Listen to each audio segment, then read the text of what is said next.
Exploragonians. Wow, you went really low there. That's nice. Exploragonians. Yeah, go. Exploragonians. Oh, I guess I could have like kept the beat No, going. there's absolutely no. You're dancing. 1, 2, 3, 4.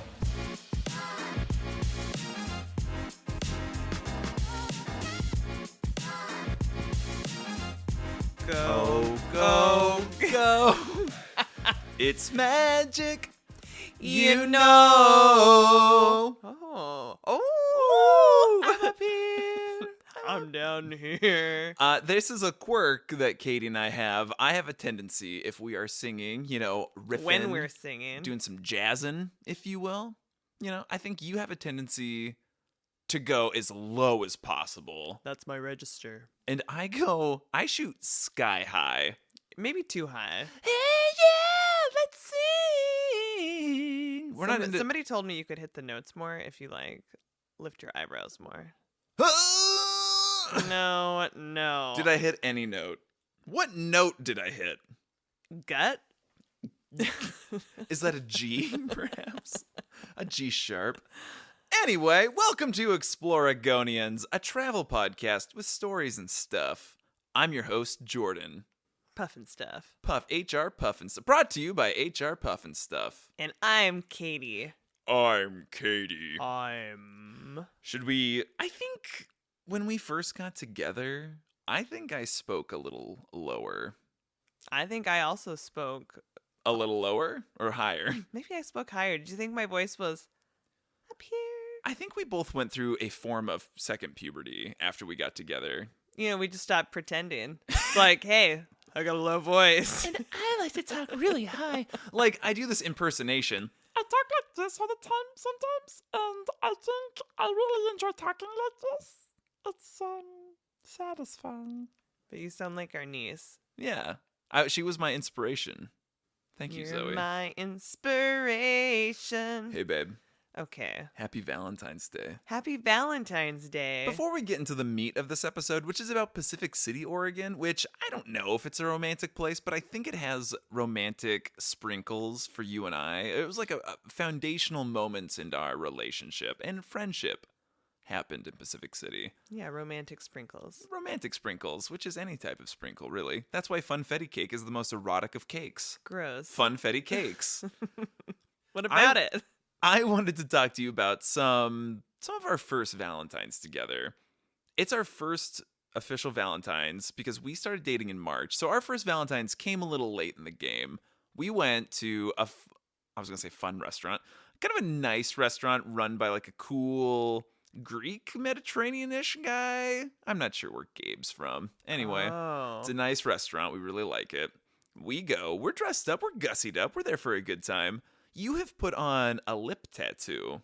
Which sounds like, it was temporary. Like a temporary tattoo that you'd put on your skin. I did it on my lip, and it was cute. They were bright red, and they had little white hearts on them. I liked it. Yeah, it was fun. At some point during the meal, you're like, they started falling apart. Yeah, and I was like, I'm going to go, peel this off. And because it's you and I, and boundaries are non-existent, we both went into the bathroom together. Right.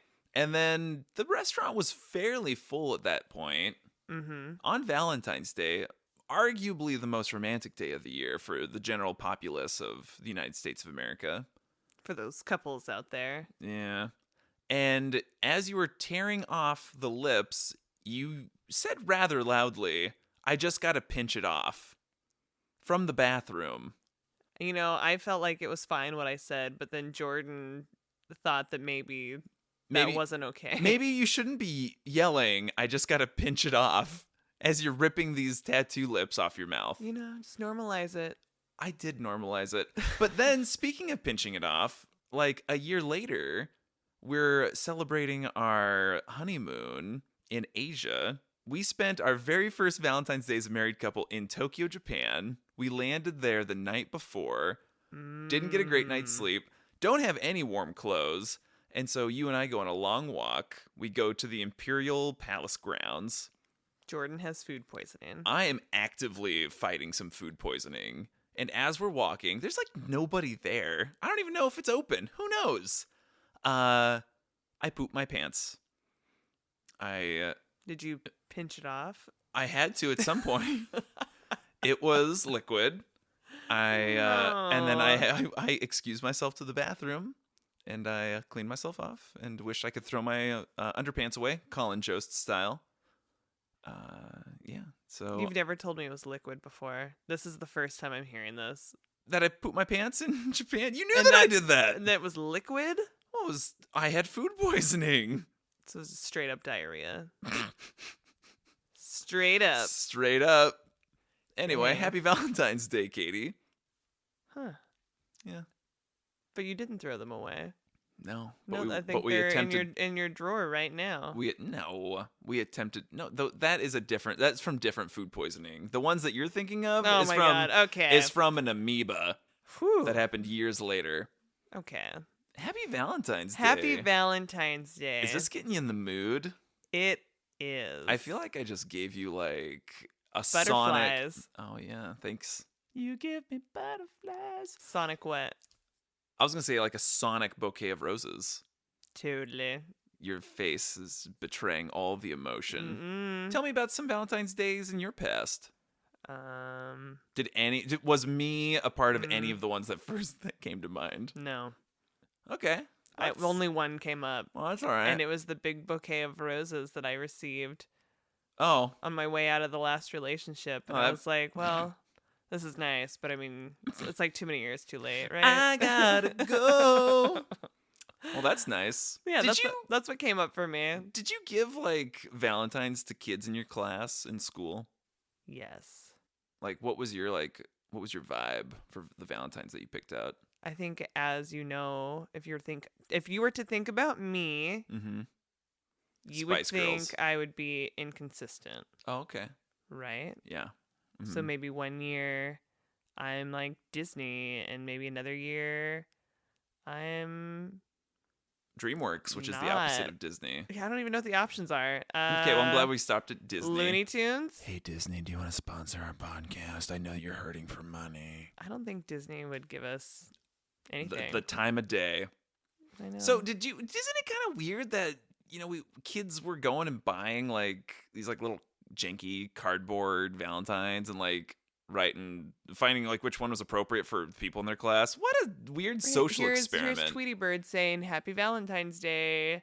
It was weird. And it's like, right, this expectation that you will get Valentines for everyone in your class. And you'll receive them from everyone in your class. You're like, I don't want a Valentine from you.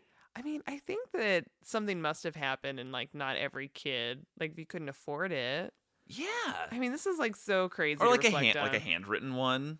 Mm, I mean, no one talks about that. A that's nice true. handwritten That's Valentine. true. Like all the Valentines I make you that take me hours to make. Look, Katie, I cut out 76 little tiny hearts and made them look like a hot air balloon. I still have that. Yeah, and I put. It's like the one Valentine that really I sticks out in my mind. I gave you a Zuko one. You did, and it's nice. So It's great. I would like to talk to you about Pacific City, Oregon. Let's do it. It's a little coastal town south of where we're at right now in Tillamook, Oregon. Pacific City is unincorporated, which means it doesn't have like a municipal government. There's no mayor of Pacific City, even though I'm sure there is an unofficial one. You know what I'm saying? No, I don't know what you're saying. Yeah, no, the unofficial mayor. What is this voice? You're not an unofficial This is one of my characters. This is John Cardledittle. Is he the unofficial mayor of Pacific City? Yeah, John Cardledittle is the official mayor of Pacific City. All right, Cardiddle. He smokes a cigar, and he drives a little car because his name's Cardiddle. Anyway,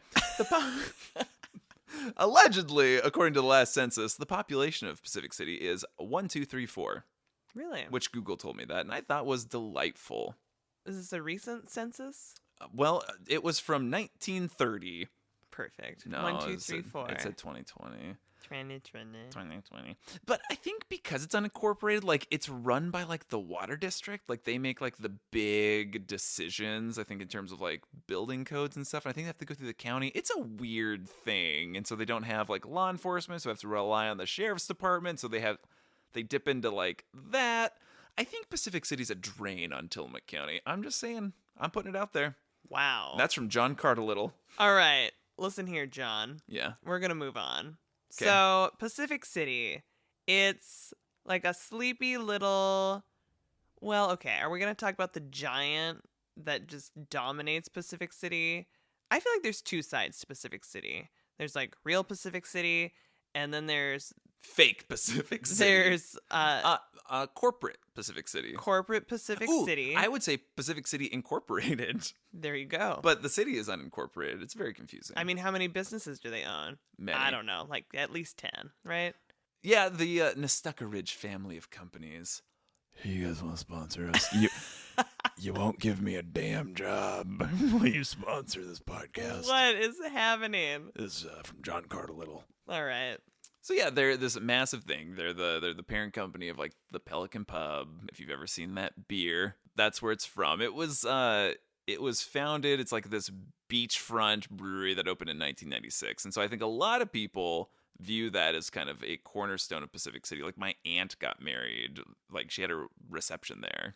I mean, it is interesting to reflect on, to think. I mean, now there's so many breweries, and it's just like constant, like, oh, this is a brewery and this is a brewery. But like on the Oregon coast, there's like, Fort George. I imagine that was up there. No, Fort George is really new. That's like I think I want to say like 2005 or something. Like they're a 2000. Really?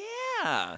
Well, Come see- on, See, man. I don't know. No free pub. I'm not no fr- free pub. I'm not from here. Even though I love you, Fort George. Okay, but then you were just talking about It's fine. Pelican Pub. See, fine. you're all over the place. Because Inconsistent. this will factor into these stories that we're going to tell today, babe. But is the Pelican Pub the first brewery on the coast? I mean, Great I don't know. question. See, we don't know the facts, but you know what I mean? Like, this came out in the 90s, and this wasn't happening. This came out before Titanic the movie. So when you go into Pacific City, one of the first things you see is the large monolith that's out in the ocean, Haystack Rock. I think the Haystack Rock that is in Pacific City, people don't consider the true Haystack Rock. They always think of the one in Cannon Beach. I mean, that one is out of Tillamook County, so I claim Pacific City. Wow, you claim that Haystack is your own? I mean, yes and no. I think Haystack Rock in Pacific City is objectively better than the one in Cannon Beach. Why? Because it's farther away? Yeah, you can't touch it, so you can't destroy it. It is literally a mile away from the shore. So it looks pretty small. So it looks smaller. It's also like 100 feet taller than the one in Cannon Beach. And because both are like protected like wildlife refuges, like you're technically like you're not supposed to like really go by them. And I think boats are encouraged to like steer clear of Haystack Rock. But man, like in the morning when the sun hits Haystack Rock for the first time, gorgeous. It is a beautiful like giant mound of rock. I do think Pacific City is beautiful. And the ocean, Haystack Rock, there is the like sand dune. It's not even a sand dune. Well, it's kind of a sand dune. It's Cape Kiawanda, Mm-hmm. which is one of the three main capes in Tillamook County, the Three Capes Scenic Loop. Depending on which way you're going, Cape Kiawanda is your first or your last that you go by. Mm-hmm. And it is, it's made of sandstone. And so because of that, it's like kind of parts of it's constantly changing due to like the erosion and reformation from the ocean. Yeah, it's really striking. And so like if you hike up there, You're tired. you're That's very what happens. tired. I think it didn't used to be blocked off, but now they've tried to add some like safety guards up top. I would call it a fence. Like a really tame. A fence that's easy to jump. Right. People love in this day and age of social media, they love to hop that fence, go get a really cool picture of the dunes because it's beautiful. Like it's so rugged and gorgeous and wild. It also claims a lot of lives. Right. So if you go, be smart, be safe. Don't die taking the selfie, please. Yeah. But I just remember like when we hiked up the backside From the north side. from the north side, which was not necessarily part of the plan. We're just doing like a day hike with a friend, and then we're like, oh, Cape Kiawanda's right there. We could just Hop on over. we could just walk for, I don't know. It seems like we were walking for miles and up the backside, and then there's like that spot, and there's like the waves Yeah. washing over, and it's like, are we gonna get sucked down? Yeah, no, it's definitely one of those like a devil's punch bowl kind of thing. Like it feels like if you fall down there, you're gonna get churned to pieces. Yeah. So anyway, But again, beautiful. I think a beautiful, sinkhole scary. That's what we like. and a sinkhole has formed somewhere around there. I didn't look Oh. into it, but it started. Great. Speaking of just like the social media love, people love to go to places of wild beauty and jump a fence and sometimes destroy some things. Case in point, when I was working as the editor of the county newspaper, there was a piece of Cape Kiawanda that was called the Duckbill. It was a sandstone formation that had been there for millions of years, and it was a hard, compacted, basically soft rock. Mhm. And so people, soft rock.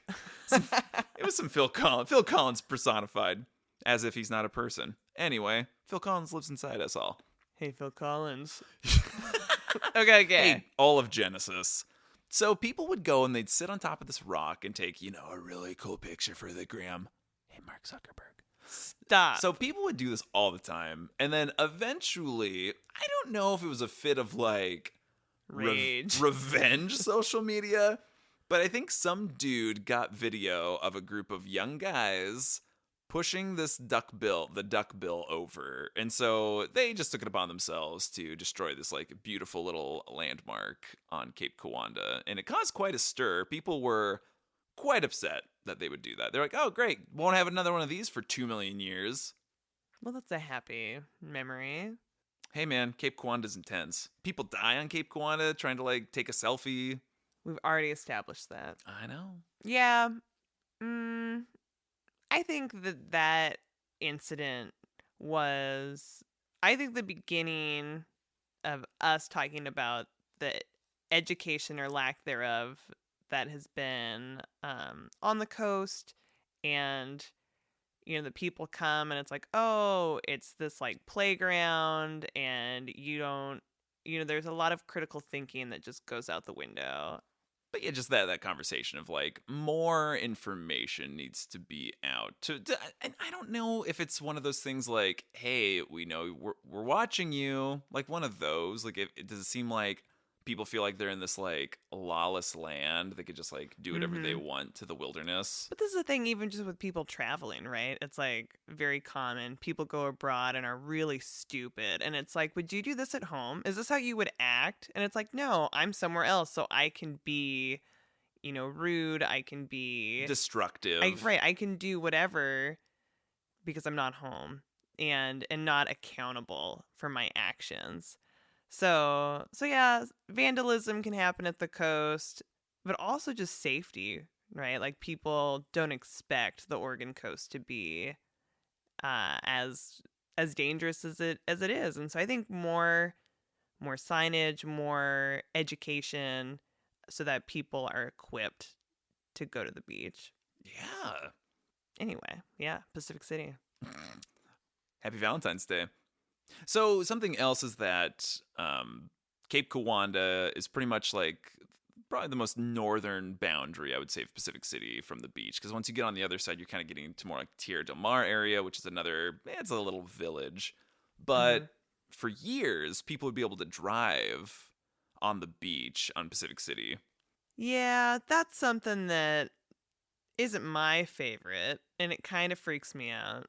Because when you're in Oregon, because the state kind of owns and controls the beaches, like there's no private beaches anywhere. Like if you wanted to, you could walk from the border of Washington to the border of California and never be like, well, am I supposed to be on this beach? But it gets weird because there's these sections where you can drive on it. And that was new to me because Pacific City is, it's like a half-hour drive from us. And so it wasn't the beach that we would go to. Right, there's no cars driving on the beach where we live. Because I, too, remember being, like, going to Pacific City as, like, a kid and being like, what's going on? Why are there cars on the beach? But with that, again, the Oregon coast is this, like, rugged, intense land. And so I remember when I worked at the Pelican Pub as a server, like, every week, like, a vehicle would get trapped on the beach. What? Yeah. They'd drive out too far, or they'd get stuck. Oh, and like, the tide's coming in? Yeah. So then what do? Well, they leave the car for a while, and sometimes, the rescue crews come and they help tow you out. Wow. Stupid. But see, again, education, like high tides at this time, be off the beach, move your car. I mean, all right, you guys, this is what we're talking about. Education and researching, understanding how the tides work. Okay. But I will say I had read that maybe they're not allowing cars on that part of the beach anymore. Oh, well, that would Just be good. like normal people. But I do think with that little section of the beach right just south of Cape Kiawanda, something cool does happen there, and that is the dory boats. It's like a proud tradition down in that part of Tillamook County. They have evolved over the past 100 years, but now the dory boats, they're this flat-bottomed boat with like kind of a square back, and they are really cool to watch because they just like sit in the ocean. They go straight out. They go fishing, whatever they're going to do. But when I worked at the pub, I remember watching them come in, and they just like gun it and just come right up on the sand. Oh. And it's really cool to watch. It's like, I don't think I've ever seen that. right. And I think that's something that I would like us. I wish we had more of a connection there. Because they do all sorts of cool things. They do like a blessing of the fleet. They do, I think they've recently done like trick or treating with the dory boats. They're They got the parade. They pull them through the parade. Yeah, and I think they do like prince and princesses of like the dory fleet or something. It's like something dory days. Dory days. Yeah. So that's a really cool thing that I wish that I knew a little bit more of. And we know some people. We could probably understand it more. We know what we're doing next. Getting on a dory boat. Get involved with the dory boat. Back to Haystack Rock really quick. Let's wind this back. Yeah. Apparently, the Haystack Rock is not a preferred name. I had read from a couple different places that maybe a different name for it was Chief Kiawanda Rock. Oh. Which, why aren't we doing this? Well, you and I are going to start. That's Chief Kiawanda Rock, you guys.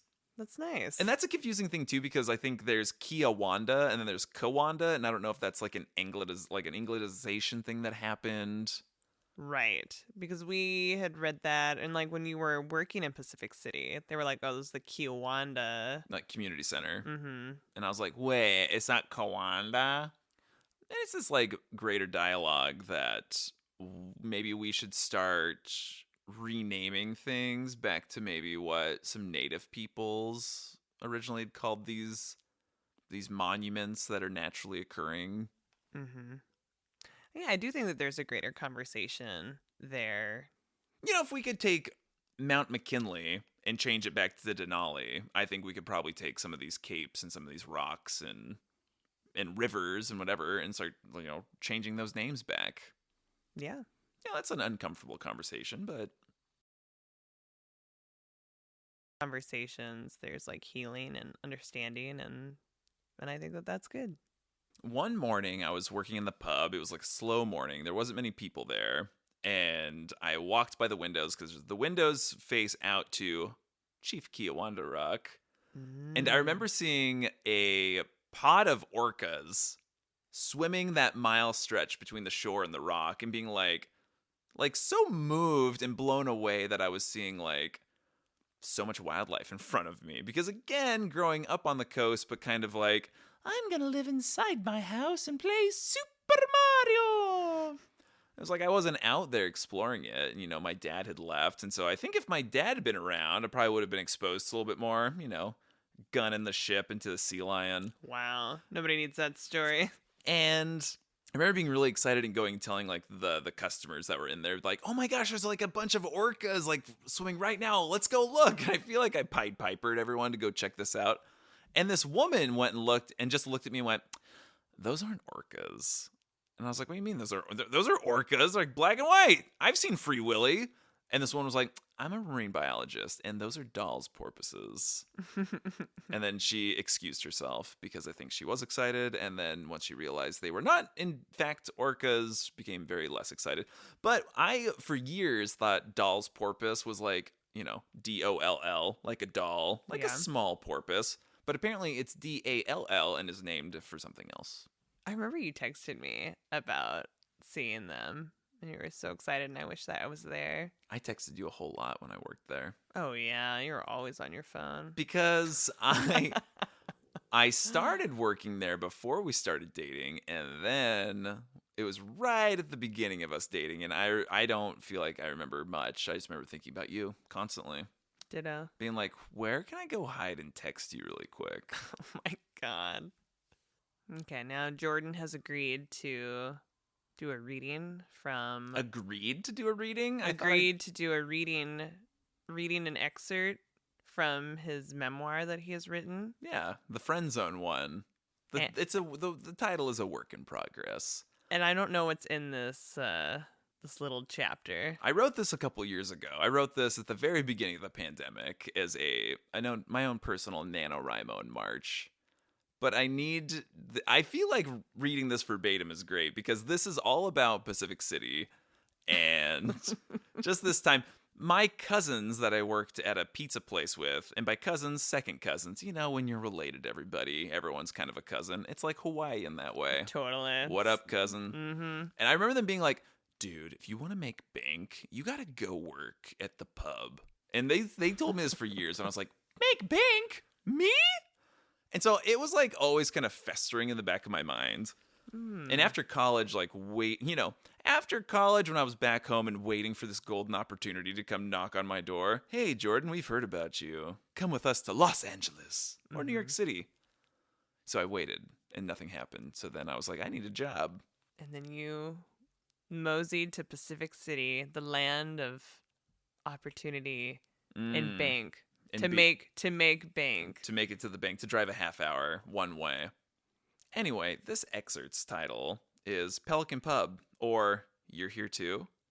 Communication became sparse after our trip to Manzanita. We still texted, of course, but response times seemed to grow by the hour. Because, as we remember, I told Katie I had feelings for her in Manzanita. And Katie was like, hold up, buddy. Get out of here.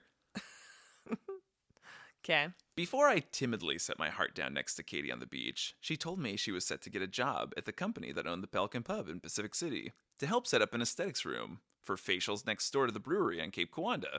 When she wasn't giving guests treatments, she was going to be a server at the pub, and we devised a wonderful idea to work together over the spring and summer in Pacific City.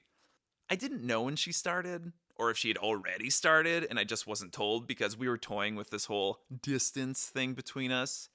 She hadn't arrived unexpectedly to my mom's house in days. Wow. Valentine's Day Eve, I finish up my sweet application for the pub and decide to take it to show them what a devilishly handsome guy's applying.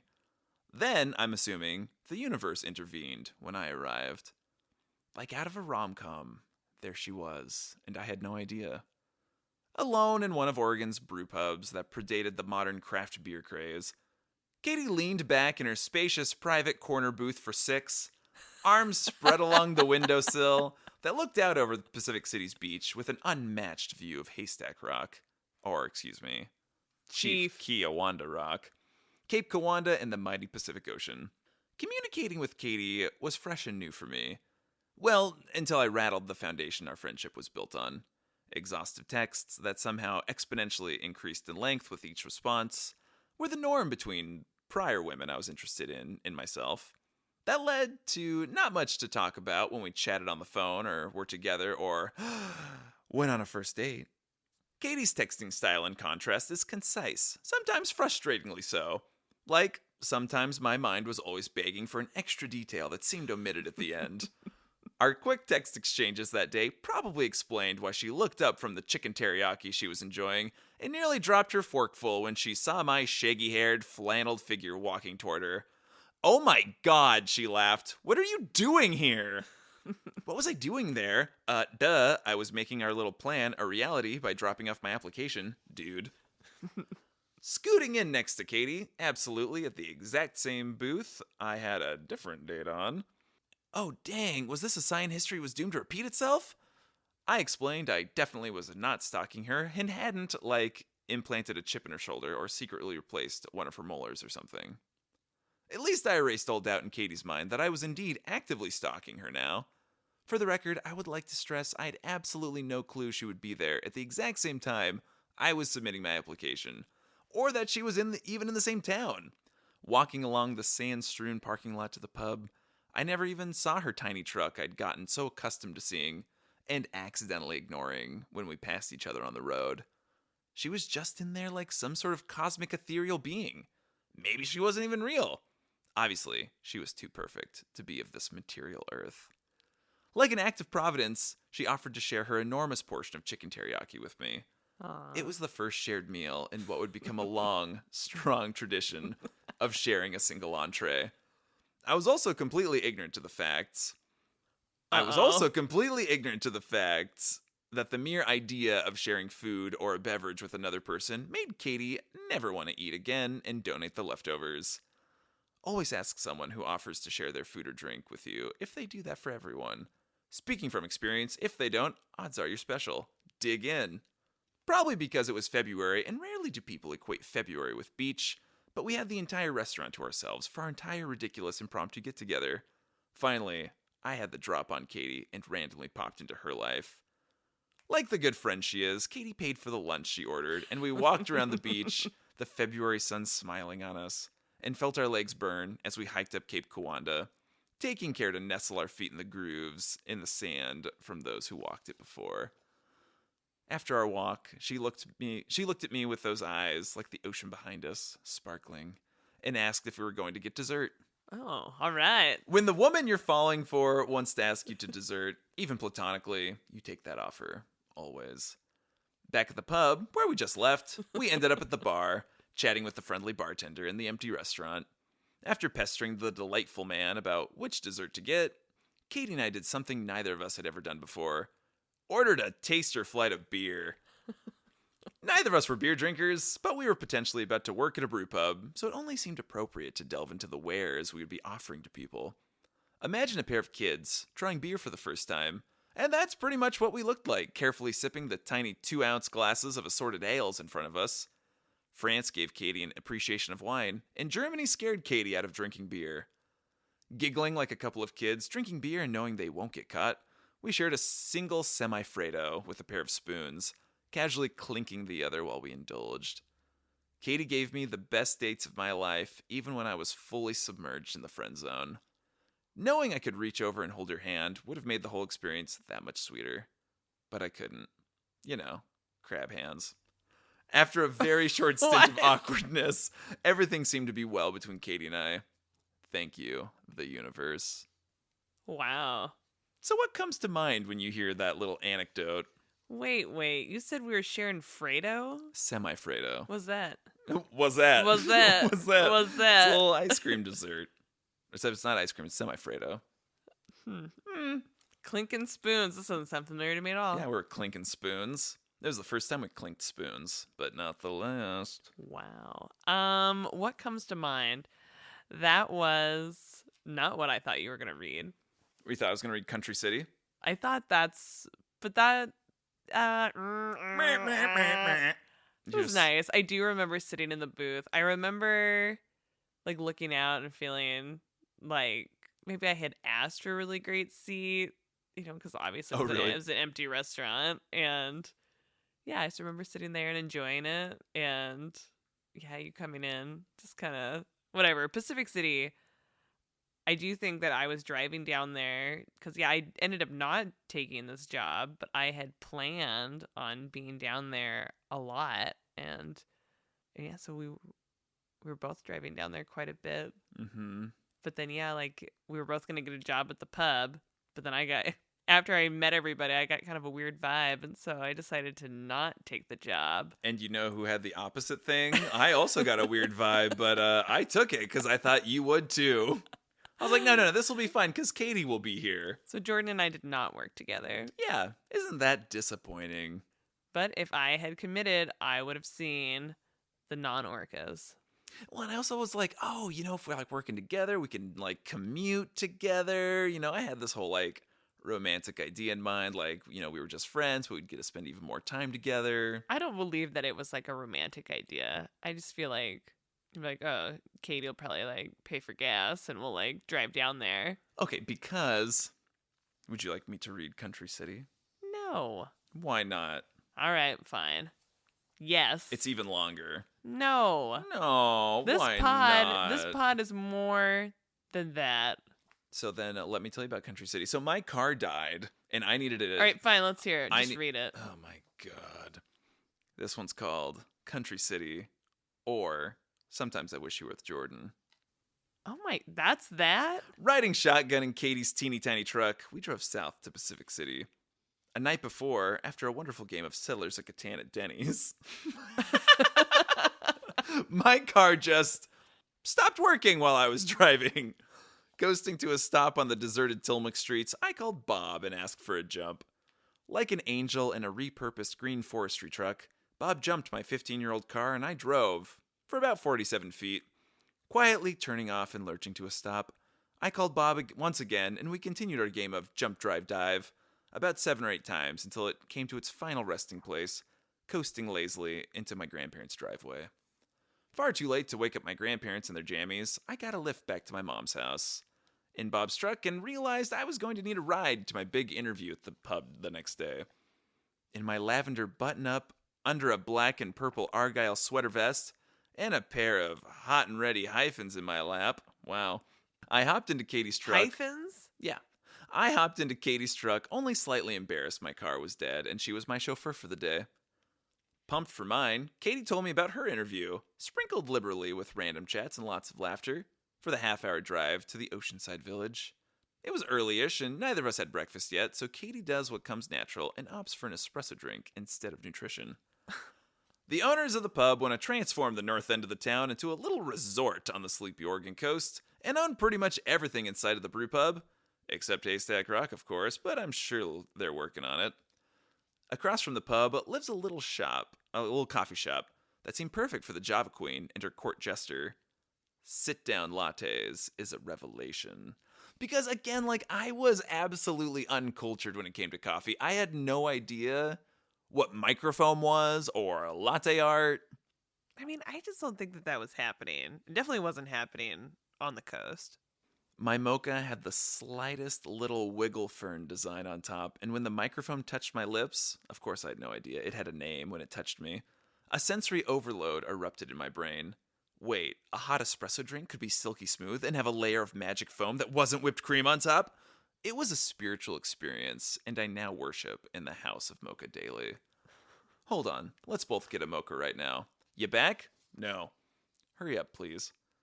Hyped up on caffeine, at least I was, Katie's arteries transform caffeine into fairy dust and immediately expel it from her body. We pull into a little cafe, and I offered to treat her to brunch for giving me a ride. An enormous chicken fried steak later in a funky little shop, I hand the server my card, confidently of course, and am respectfully declined. They don't accept cards.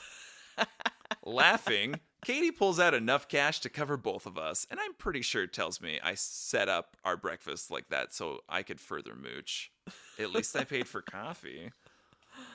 Either we overestimated how long the flow of time was going to take to drive from Tillamook to Pacific City and have breakfast, but we suddenly had a chunk of time before my interview. So we head to the beach. Sorta.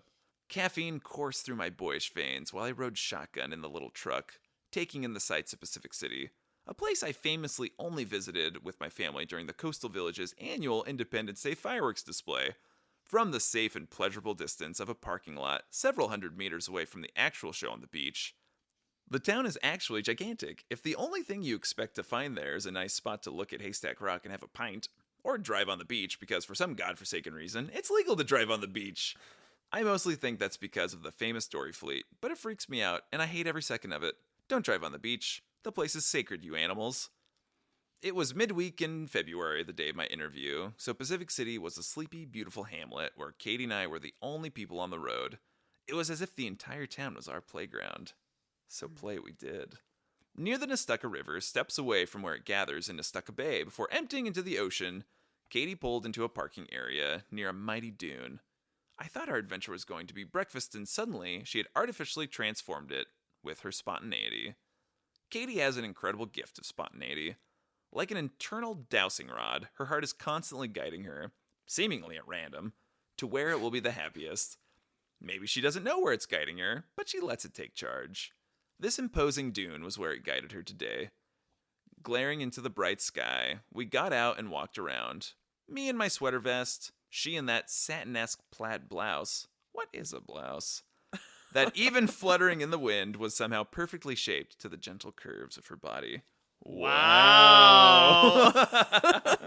How you doing so far? I'm doing great. Is this becoming a romance novel? I mean, I feel like it's kind of a lot. She presses him up against the truck.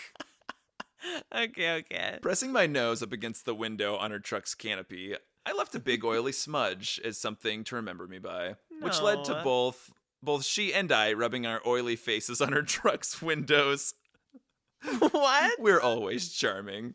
And you have written in red pen WTF right next to that. Katie's itty-bitty truck was a weird taupe color. I also want to point out this is Jordan's first draft. It's a rough draft, and then I do have some notes, some red pen marks. Wow. Okay, it's also Night Pod, and We know how Nightpot is. Okay. Katie's itty-bitty truck was a weird taupe color. Maybe it was more of a beige. But taupe is way more fun to write. And clearly absorbed sunlight well. After several months of unending Tillamook County gloom, the sunshine and its heat was a welcome feeling on Katie's skin. So she climbed onto the roof of old beige taupe to feel the radiating heat. She was perfect. Not the roof. I think just the hood. Fine, the hood. Her eyes were on me, sparkling in the sunlight. "You are such a city boy," she said.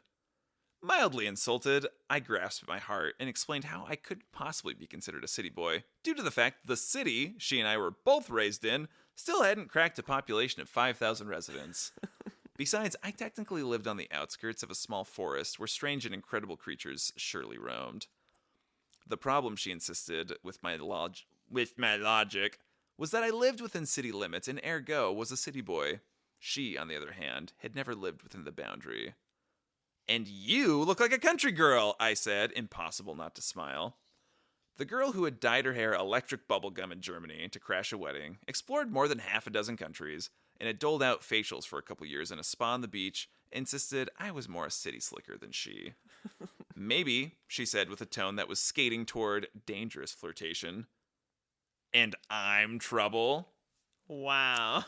There, on the slope of that ancient dune, was where Country City was born. I immediately pitched the idea for the romantic comedy of the decade.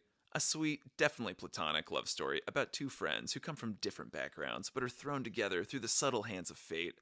Maybe there was a lot of sexual tension and unsaid things between the main characters. I didn't have the chance to really delve into the idea on the fly because, what do you know, it was time for my interview! Like a kid getting dropped off at his first job interview after college, and it's at a brew pub, I waved goodbye to Katie and ventured in. Did she want to walk me in? That would have been wonderful. She went for a walk on the beach. Yeah, no, I didn't want to walk you in. My interview wasn't anything like Katie's. The dude who conducted hers apparently spent almost no time before he decided she would be an asset to the company and proceeded to parade her through the pub, introducing her to everybody working that afternoon, even taking her through the kitchen for a meet and greet with the cooks. Friends, that's what pure, unadulterated charisma will get you. By contrast, I was being interviewed by a nice manager who was doing everything in her power to maintain stiff professionalism, while I kept tossing boulders to crack the wall. I didn't get a tour of the pub, but I managed to coerce a few stifled giggles out of her while we discussed what my position was going to be. Should I have said manager? General manager? Executive chef? Different, but not exactly from an executive chef. My confidence was mostly superficial in most aspects of my life, so instead of jumping into the deep end and asking to be a server immediately, I opted for humble host, and my new boss promised a call within the week with a start date for me, on successful completion of a urinalysis, to make sure I wasn't actively doing cocaine, or rocking the ganja, or eating copious amounts of poppy seeds. Did they tell you to take a urinalysis? No. Oh my god! Feeling victorious. Like Rocky Balboa climbing the steps of the Philadelphia Museum of Art, I emerged from the dark dungeon of the pub and went to find my dear platonic friend. I felt equal parts man-sexy and ridiculous walking on the beach in my dark sweater vest outfit. Obviously, someone else did too because I was almost hit by not one, but two SUVs cruising on the beach. See? This is why we shouldn't let random cars drive on the beach. It's gross and unnatural for the dear sweet Oregon coast. Bastards, I hope they got stuck. mildly. Wow. I found Katie, who had a legit adventure during my interview. Equipped with her headphones, she danced on the beach, which I am so upset I didn't get to see, and discovered a driftwood fort someone made at some point in history, probably extreme modern history, because it was definitely at the tide line. As we walked back, relishing in the details, recounting our respective tales, I was sad that our adventure was ending. Then, Java Queen made a proclamation. She was craving a coffee. Huzzah! Country City continues! The Queen and I made our way to the coffee shop for round 2 of incredible, foamy loveliness. Secluded in our little indoor nook with a window that viewed across the street to the pub, Chief Kiawanda Rock, and the Pacific Ocean, Katie and I continued our conversations, because we're miraculously never out of topics to discuss. Resting my feet on the table, I let my legs gracefully fall to either side like the incorrigible dude God. I am. Those ocean blue eyes, disturbingly, flickered, homed in, to my crotch nether region. Did you just check me out? I cried, completely violated. Or was I? Pure joy spilled out of Katie as she threw her head back and let out a laugh of hysteria. While sipping her white chocolate mocha, she said she wanted to, quote, make me uncomfortable. Friends, I need your help. I didn't say that. Would you No shoot way. lasers with your eyes to your friend's crotch to make him uncomfortable? I feel like that word. Perhaps my Argyle sweater vest was making me irresistible to Katie. Maybe she was just hyped up on the caffeine. Katie's blinged out phone, with such accessories hot glued to the back, such as large, fairly sharp decorative roses nestled amongst a garden of acrylic jewels. It looks more like Queen Elizabeth II's brooch than a cell phone case. Began to ring. Our friend Sarah was calling, so she excused herself. Magic flavors of chocolate and coffee swirled once again in my brain thinker, releasing endorphins and probably unicorns. Let's be serious, it wouldn't be unicorns, it'd be manticores. While I waited for Katie. The cafe's door opened and Katie slipped back through. Even though her sheer flannel top swirled around her with impossible lightness, a degree of that same lightness Katie exited with was gone. Katie's movements were slightly less graceful and done with just a touch more heaviness to them. Sarah had simply called to see what Katie was doing and to invite her over. She told me while letting her eyes drift to the distance. What Katie conveniently omitted from her conversation with Sarah was that while she walked along the sandy sidewalk, shaded from Oregon's pleasant rays of February sun, Sarah wanted to do a couples thing with she and David and Katie and her man. That's when Sarah dropped an opinion, a seed, a kernel of truth, over the phone that shook Katie off her groove. Quote, sometimes I just wish you were with Jordan, Sarah said. I wasn't there, but I imagine Katie stared out to the vast ocean with its beautiful and relentless waves beating against Haystack Rock in an unending war, and let herself imagine everything she would do if only I was her, ... Quote, well, that's awkward to say, Sarah, because I'm not with him. God. The comment didn't damage their friendship at all, just two people sharing their possibly contrasting feelings. I really wish I'd heard it all, because it would have made the next trials that much more bearable. So, anyway. Whoa. And that's why I think Valentine's Day is a very appropriate time to do a conversation about Pacific City, because so much happened for you and I there. I feel like a lot happened. I can remember that conversation with Sarah, and it was just like, you can't tell me that, Sarah. She never told me that. Wow, sorry. I just feel like that was so much. It was so much. That was like 20 minutes of story. I don't know if it's too much. I'm happy with it. I feel like I did a pretty good job. I feel like it was really good. That was nice. I liked it. Yeah, thanks. Country City. Okay, Pacific City. Let's just move ahead. I'm not even gonna You don't wanna- comment. I don't. I want to unpack the fact that you would tell me forever that I was a mooch, because not only did you give me a ride, you gave me a ride for my interview, and then you yeah, had then to... I paid for you. Yeah, I was always like, yeah, it's like your sister taking care of you. Oh my God. I don't know, your babysitter. This is my guardian. Her name is Katie. See, what would have happened? I would have walked you into your interview and been like, okay. This is my He's son. a little nervous, but he'll be okay. Okay, Our interviews were completely different. I don't understand because I don't know. Yeah, obviously. Man, Miss Charisma there. I mean, you could have ran that place. So, no comment. All right. That's Pacific City, baby.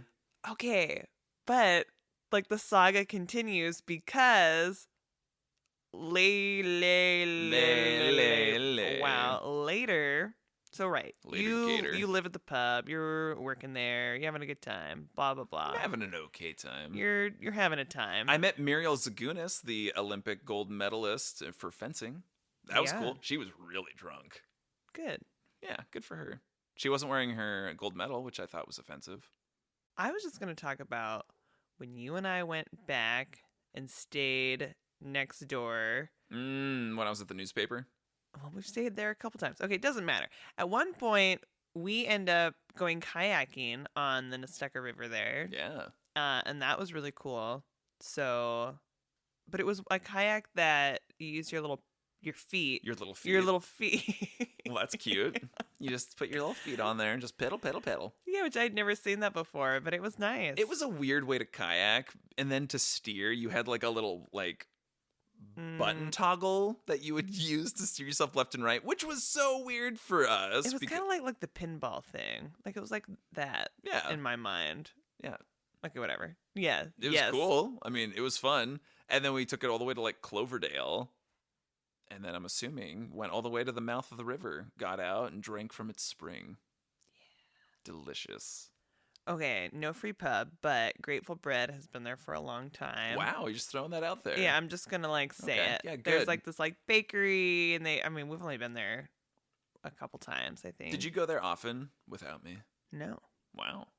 Yeah, I mean it is an icon in that town. I mean, I don't know how long they've been in business, but I mean, there's other things that are coming and going, but something new, which we discovered the last time we were in Pacific City, was maybe during the pandemic they built this Kind of an outdoor mall type thing, but not. I think mean, that just- paints a negative picture. That's true. No.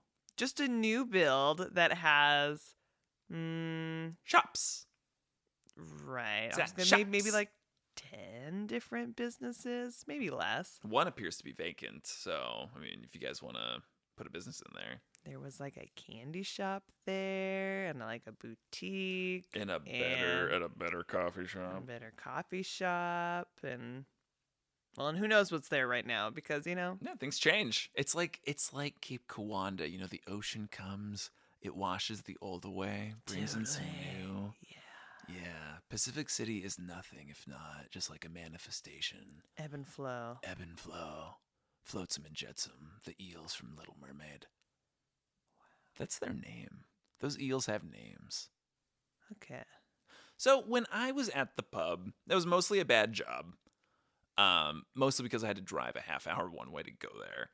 But you would come pretty regularly, and you would, I don't know if it was a game, but I think you would introduce me to like important people in your life, but not tell me that you were like there. Case one of the instances was I was being a host, and this tall man walks in, and I kind of like starts ribbing on me. Turns out it was Gary that you just sent in. What? Yeah. I don't remember that. You got the new car and then drove you and Gary down, and then you were like, you sent him in. What? Yeah. And then this happened another time. I was doing my business. You were seated allegedly by somebody else, and I was serving somebody else, and then all of a sudden this German man comes up and he's like, hello, I'm here and I would like to talk to you. Is your name Jordan? I was like, yeah. And then, I don't know, there was some joke. So it was Sven and Johannes. You brought them there. And you didn't tell me that you were going to be there. And then other times, like, you know, how your family does, very supportive. Like, all of you would just come. Mm-hmm. And then I'd They be all like, wanted to see you in action, I Yep. guess. Yeah. George.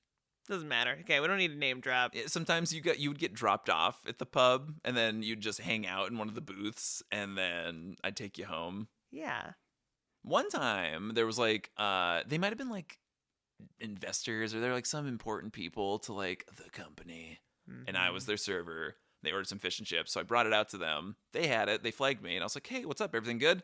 They're like, "Yeah, things are good." But and then lifted up like a large like piece of wire because like the fry basket had broken as it was like as their things were popped out. And I I was mean, like, that's crazy. "That's real bad, man." Working in the restaurant business, man. But how is that UA going? My UA. People work in the fry basket. So, what about, remember somebody offered you a job that was like connected with Southwest Airlines? I don't know if they offered me a job, but maybe they were a pilot and they're like, "Oh, you'd be a great like flight attendant or something." And I didn't do an improv style of life. I wasn't doing yes and. I was like, But I'm doing this, so I can't. But you are doing yes and now. yes and I am. So there Good. we go. I'm kind of like the Jim Carrey movie. Yes, man. Yes. Yes, man. You know, we did attempt to see the eclipse in Pacific City. You look like you have something to say. I was just going to say, remember you had that other job and you did work at, there's like a medical facility in Pacific City and you were also working there. You love Pacific City. Well, I also worked in Lincoln City in Manzanita. Mm. I'd have to drive there. Yeah. It was But like we're outposts. only talking about Pacific City. I just forgot that you had another job where you were working in Pacific City. Well, as editor of the newspaper, Okay, I would fine. say I also was in charge of like, it was part of it was in the purview. Okay, the eclipse. The eclipse. The eclipse, which was a big deal. Yeah, it went right through. I mean, I don't remember what the term was. Not epicenter, but it was something about the shadow. Like Right. the most intense part, like the northernmost part of that. The full eclipse. Yes. Yeah. Anyway, totality. Totality.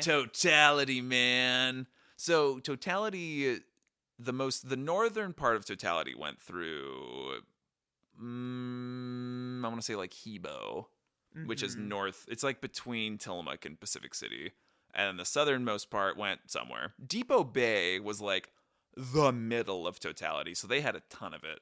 And so there was worry that Highway 101 would just be completely gridlocked. It would be a dystopian Mad Max hellscape.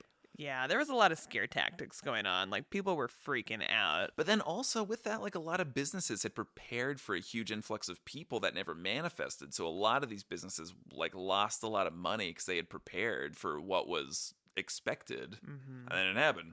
So you and I went to go catch the eclipse and like interview people, check things out, and nobody was on the road. Nothing was going Yeah. on. But when we got to Pacific City, it was like sucked in. Like the fog had rolled in, and it was like August, right? And like you couldn't see anything. It was like, oh, awesome. The eclipse is coming and we can't see. And so I remember us being there and being like, I think the eclipse is starting right now, but you can't really see it. And we went to Bob Straub State Park, which is in the southern portion of Pacific City. But it's a big, beautiful park. I think a lot of people take their horses there. I went on a date with a girl there once, and she said she liked it because it made her think of Mirkwood because she liked The Lord of the Rings. Who? Don't worry about it. Nobody you know, babe. Okay. Wait, is this the girl that went and picked you up? Yeah. Okay. I went on a couple dates with a girl who lived in Pacific City because I have absolutely You no... love Pacific City. I do. I also have absolutely no game. So for whatever reason, I was like, okay. I was committed to the fact that I should take this girl on a date to Newport. So I did not have a car at that point. So I was like, okay, here's the date. You come pick me up in Tillamook, right? Let's drive to Newport, have a date, and then you can drop me off Back in Tillamook. back in Tillamook. And then go back to Pacific And City. go That's back a to lot of Pacific back and forth. Yeah. Okay. Yeah, I know, and she did it, and I feel really bad. I feel like I should apologize for that the next time I see her. It's crazy. But maybe she wasn't going anywhere. And so, I mean, I feel like Maybe. back in the day, I was like, sure, I could drive back and forth, go anywhere, everywhere. It was bad. It was a bad idea.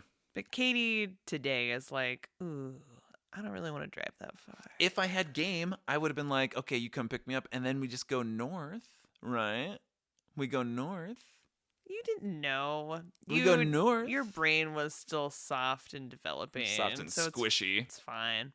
Okay. I think when we did that was my first time going to Bob Straub. When we did the eclipse? Yes. Wow. I had never been there. I was like, what are we talking about? Bob who? Bob what? It is named after a former governor of Oregon. It's a good thing I knew that. Robert Straub. So. That legendary governor. But right, I mean, does it connect to the car beach people? I think you can't drive that far south on the beach. But around the Bob Straub State Park is where my family would go and park and watch the fireworks annually. Not on the beach. We would just be in the parking lot. I would be like reading my Shonen Jump comics, waiting for the fireworks to start, and we'd have our like beach chairs in the parking lot. And then we'd always leave during the finale, so we'd beat traffic back home. Ooh, Pacific City. So you're sure they were shooting fireworks off from the beach? I mean, how do you know if you never went to the beach and you were only in the parking lot? Well, I think I heard the folk tales. I heard it through the grapevine. Yeah, man. So we went to Bob Straub beginning pandemic. We wanted to go for a walk, just like kind of get out, and the bathrooms were locked, and Katie's small bladder needed to go, and so you went behind the public restrooms in Bob Straub and dropped trow and tinkled. Yeah. And it's a favorite memory. It's a core memory for me. That's nice, babe. Thanks, babe. I think I went and visited someone who had rented a house in Pacific City once. Ooh. Or maybe I rented it. I don't know. You rented a house in I have Pacific some City? memory of going to a house, or maybe I always wanted to rent a house in Pacific City because I went. I don't know. There's some memory of me being on one of those houses that was like oceanfront. It's really nice, and I always like secretly wanted to live in Pacific City on one of those houses. In one of those houses. In at if. I don't think I've ever when. told you that. Oh, well, that's nice to know. All these secrets are being revealed. I also did a pity date and went, that guy from camp that was asking everybody out, and I went with him to a dance at Nesteca. Which is the school district around Pacific City. Yes. And so they lived in like that area, but like it's like one of those beach houses that are pretty close to the ocean. Wow. Anyway, and so I met his family and met them all. Man. And away we went. I'm glad that we could both talk about dates around Pacific City. Yeah, we're all dating people. We all dating people. That sounds like we're poly. We're tired. I'm thinking about popcorn. Nothing says Valentine's Day like a big bowl of steaming hot popcorn. It doesn't have to be big. A medium bowl of steaming hot popcorn. So little. The last thing I'd like to tell you about Pacific City is that Haystack Rock has a Google review score of 4.8. It's not Haystack Rock. Chief Kiawanda Rock. Great. Kiawanda. Well, maybe... Well, Chief Kiawanda probably doesn't have a rating. That's true. So, how about that? So, what do you want to do the next time you and I go to Pacific City, or you go on one of your polyamorous dates? Wow. I would like to check out the dory boats. I would like to see that and have a more...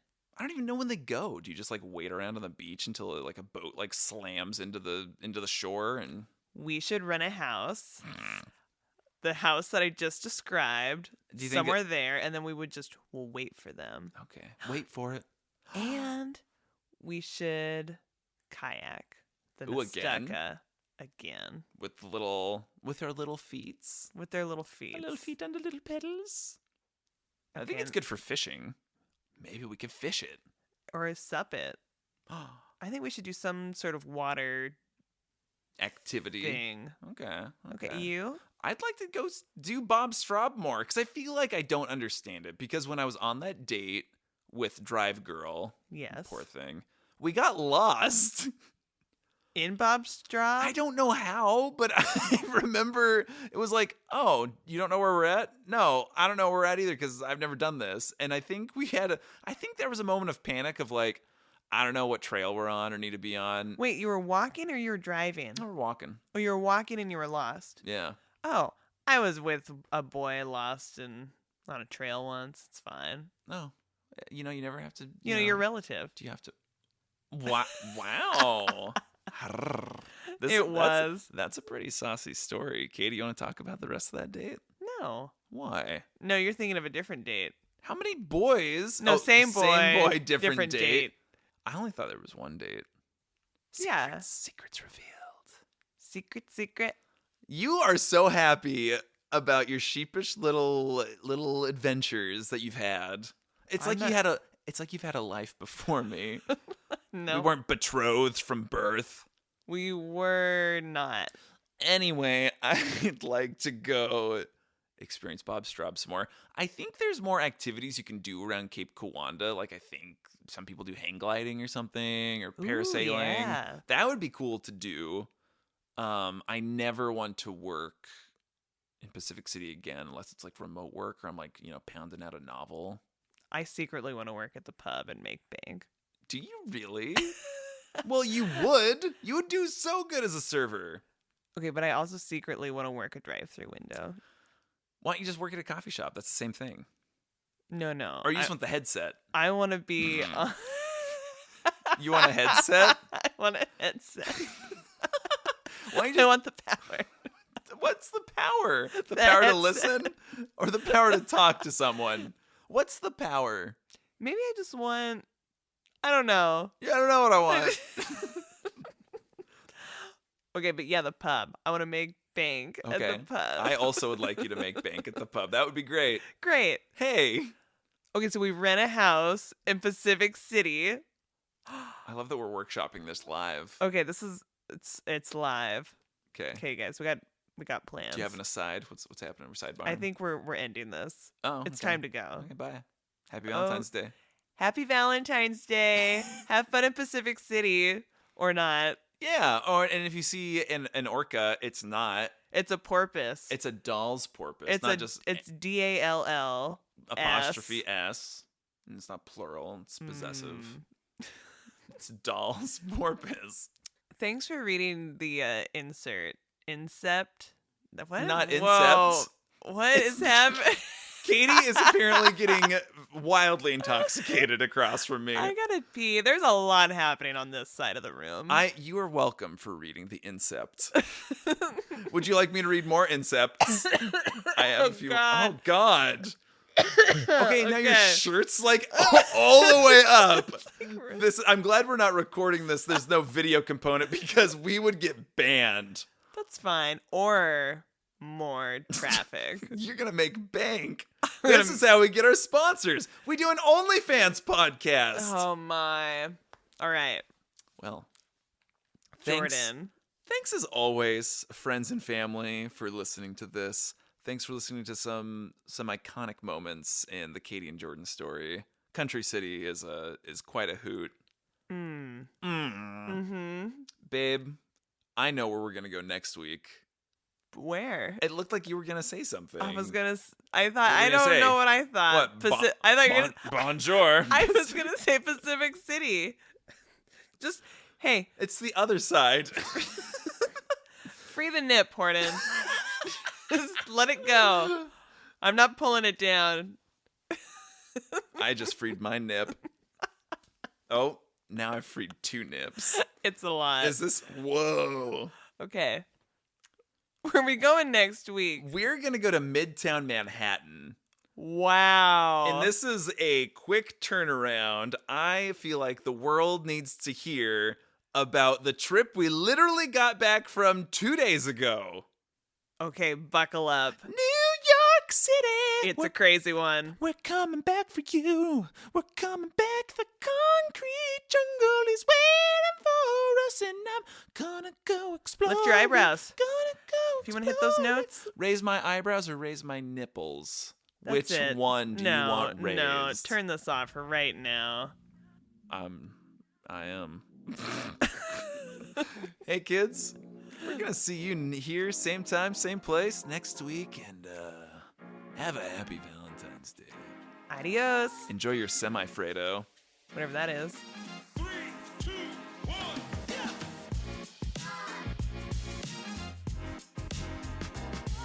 4, 3, 2, 1. No, I don't know what the fuck it was. I lost it. I got a numb hand. I gotta pee. Hey, I think want some popcorn. Some people do a lot to get a numb hand. You know what I'm saying? No, I don't know what you're saying.